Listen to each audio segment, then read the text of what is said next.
माइंडस्टिक्स foundation trust. नमस्कार. चला आज आपण कम्प्युटरच्या आत डोकावून बघूया. आज आपण त्या एका गोष्टीबद्दल बोलणार आहोत जी ठरवते की तुमचा पीसी एखाद्या अजस्त्र टॉवरसारखा दिसेल की तुमच्या हाताच्या तळव्यावर मावणाऱ्या एखाद्या छोट्याशा डबीसारखा. आणि ती गोष्ट म्हणजे मदरबोर्ड फॉर्म फॅक्टर्स. कधी विचार केलाय का की काही डेस्कटॉप्स इतके मोठे असतात की त्यांना स्वतःची जागा लागते, तर काही इतके लहान की ते मॉनिटरच्या मागे सहज लपतात. बरं, हे असं का होतं? याचं सगळं उत्तर दडलंय एका शब्दात: फॉर्म फॅक्टर्स. तर मग हा फॉर्म फॅक्टर म्हणजे नक्की काय भानगड आहे? एकदम सोप्या भाषेत सांगायचं झालं तर हे मदरबोर्डसाठी बनवलेलं एक स्टँडर्ड आहे, एक नियमच म्हणा ना. जसं की एखाद्या बिल्डिंगचं ब्लूप्रिंट असतं जे ठरवतं की कोणती भिंत कुठे असेल, दारं खिडक्या कुठे असतील. तसंच फॉर्म फॅक्टर मदरबोर्डचा आकार, त्यावरचे स्क्रूचे होल्स कुठे असतील आणि पॉवर सप्लाय कसा असेल हे सगळं ठरवतं. थोडक्यात हे तुमच्या पूर्ण पीसीचं आर्किटेक्चरल ब्लूप्रिंट आहे. तर आज आपण काय काय बघणार आहोत? आपण सुरुवात करणार आहोत फॉर्म फॅक्टरच्या संकल्पनेपासून. मग बघूया सुरुवातीचे एटी बोर्ड्स, त्यानंतर आलेली ATX क्रांती.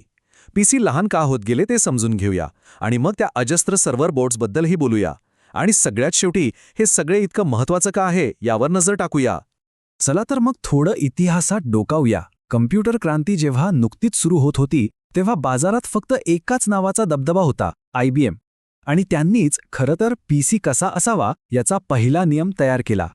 आणि त्या नियमाचं नाव होतं AT, म्हणजेच ॲडव्हान्स्ड टेक्नॉलॉजी. 1984 मध्ये IBMने हा फॉर्म फॅक्टर आणला आणि तो प्रचंड मोठा होता, म्हणजे अक्षरशः अजस्त्र. याने पर्सनल कम्प्युटरचा पाया तर रचला, पण त्यात खूपच त्रुटी होत्या. सगळ्यात मोठी अडचण काय होती माहितीये? प्रोसेसरची जागा. ती इतक्या विचित्र ठिकाणी होती की मोठं एक्सपान्शन कार्ड, जसं की ग्राफिक्स कार्ड, लावणं जवळजवळ अशक्य होतं. आणि इथेच एका मोठ्या बदलाची गरज निर्माण झाली. आणि मग तो क्षण आला, एक असा क्षण ज्याने पीसीचं जग कायमचं बदलून टाकलं.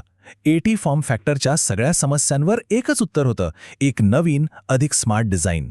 आणि यालाच आपण ओळखतो ATX क्रांती म्हणून. जरा या टाईमलाईनकडे बघा. 1984 मध्ये IBMने AT स्टँडर्ड आणलं आणि त्यानंतर जवळजवळ एक दशक शांतता होती, फार काही बदल झाला नाही.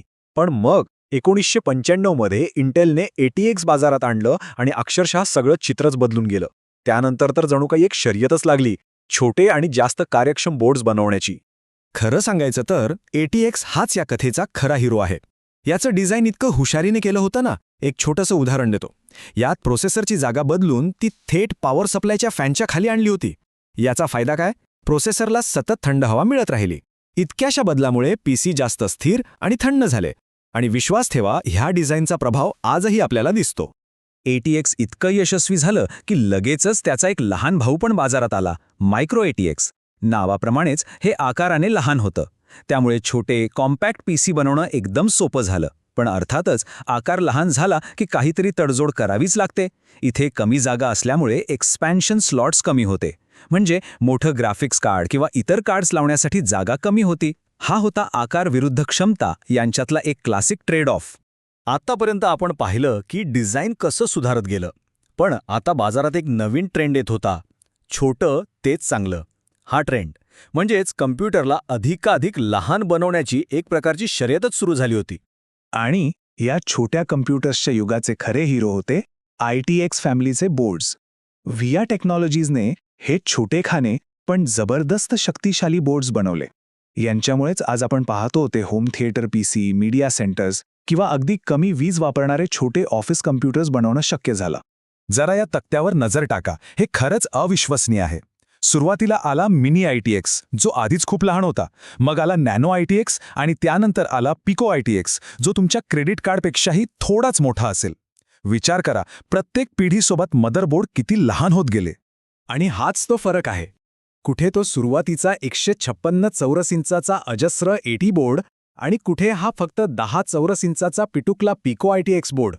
तंत्रज्ञानाने किती मोठी मजल मारली आहे हे या एका वाक्यातूनच स्पष्ट होतं. ठीक आहे, आतापर्यंत आपण गोष्टी लहान अजून लहान कशा झाल्या हे पाहिलं. पण आता नाण्याच्या दुसऱ्या बाजूकडे वळूया. एका अशा जगाकडे जिथे आकार नाही तर अफाट शक्ती आणि क्षमता सगळ्यात महत्त्वाची असते. आपण बोलतोय सर्व्हर्सच्या दुनियाबद्दल.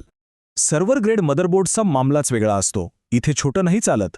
इथे पाहिजे असते अफाट ताकद आणि 24 तास 365 दिवस चालण्याची क्षमता. जरा विचार करा, गुगल किंवा ॲमेझॉनसारख्या कंपन्यांचे सर्व्हर्स, त्यांना एका सेकंदात लाखो रिक्वेस्ट हँडल करायच्या असतात. त्यासाठीच हे खास बोर्ड्स बनवले जातात.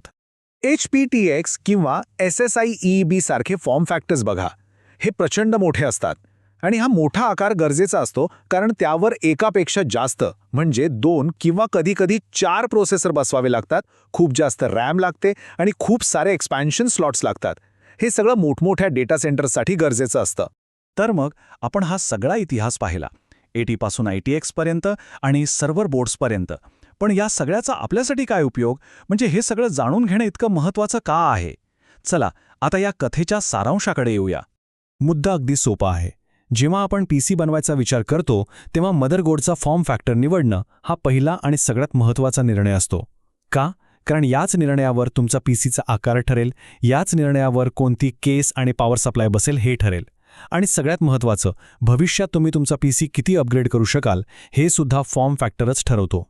थोडक्यात ही एक निवड तुमच्या संपूर्ण कम्प्युटरचं भविष्य ठरवते. आणि जाता जाता तुमच्यासाठी एक विचार. आजचं जग बघा, आपले स्मार्टफोन्स आणि टॅबलेट्स इतके शक्तिशाली होत चालले आहेत. मग अशा परिस्थितीत भविष्यात आपल्याला अशा वेगवेगळ्या स्टँडर्ड मदरबोर्डची गरज खरंच भासेल का? की ही PC बिल्ड करण्याची संकल्पनाच इतिहास जमा होईल? यावर विचार करायला हरकत नाही.